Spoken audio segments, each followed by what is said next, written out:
piece is called looped, and like all the others, it's the gesture that makes the artwork that also names the artwork. So in this case, the material was looped around a few times, and some of it was tinted in a contrasting colour. This is the only piece in the series that actually has two colours.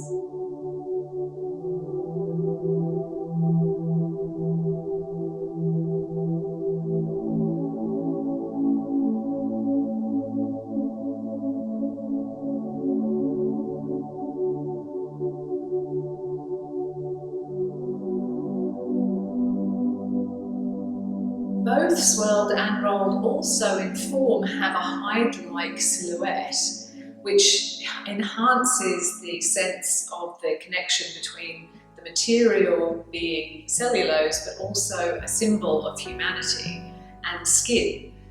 Interestingly, behind the glass, both of them have a very skin-like, hide-like leather, thin leather texture to them that can be sensed through the glass as you look at the pieces. A particularly good example of the theme that the cellulose material reflects skin texture is this particular part of this piece. It has a remarkable section that looks exactly like a wrinkle that you might find on a hand or a face.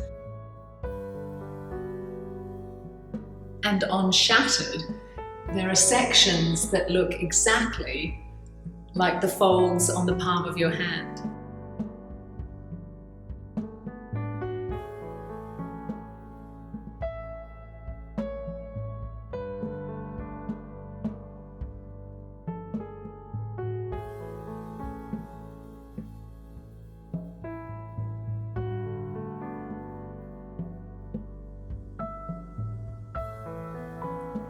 This one is stretched. In this piece, instead of the material being stained or tinted before it was laid down, the white cellulose was laid down first, and then yellow ink was dotted around the edge. This is to highlight the dynamic movement of the material, and so you can get the sense by looking at it of the feeling of being stretched because of the movement of the ink through the material.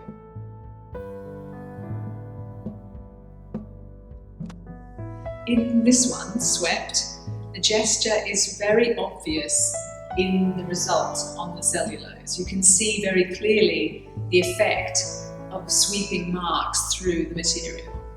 You can also see the result of being swept, perhaps feeling swept away, in the fragility in the edges of the piece and in the fact that it breaks apart in the centre as well. Very much mirroring the way people feel when they're swept away by the demands around.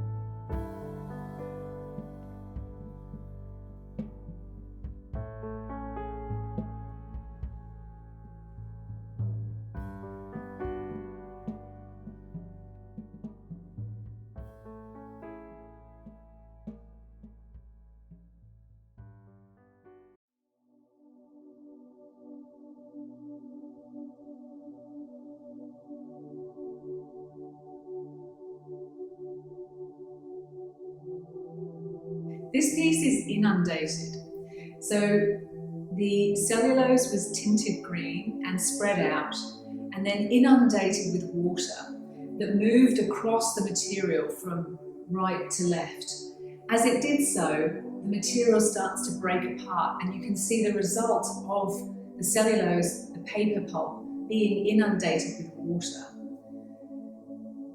Sometimes people describe themselves as feeling inundated by too many demands. So again, the gesture, the name, and the experience people have all converge on the artwork.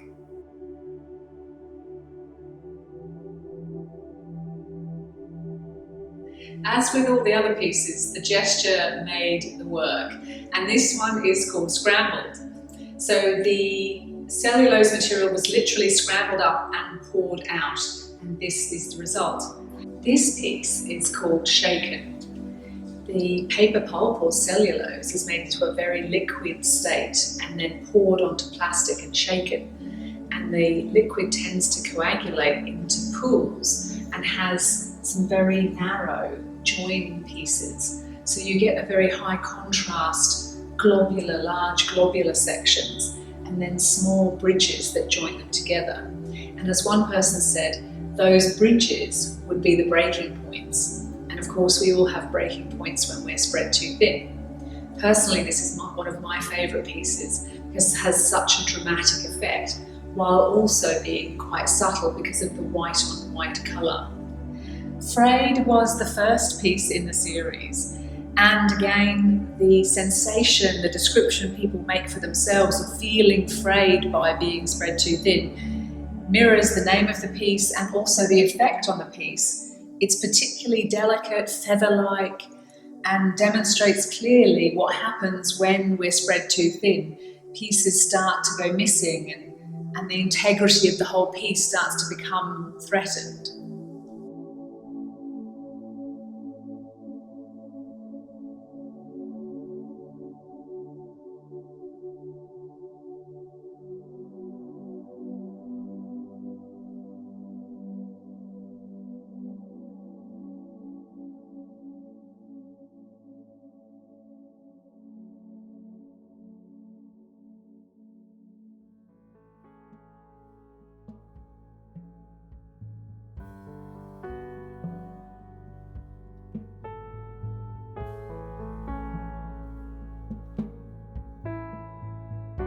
Up close, Pushed displays some of the skin-like textures of many of the works, but you need to stand a couple of meters back, and what emerges are the handprints that are on the surface of the piece.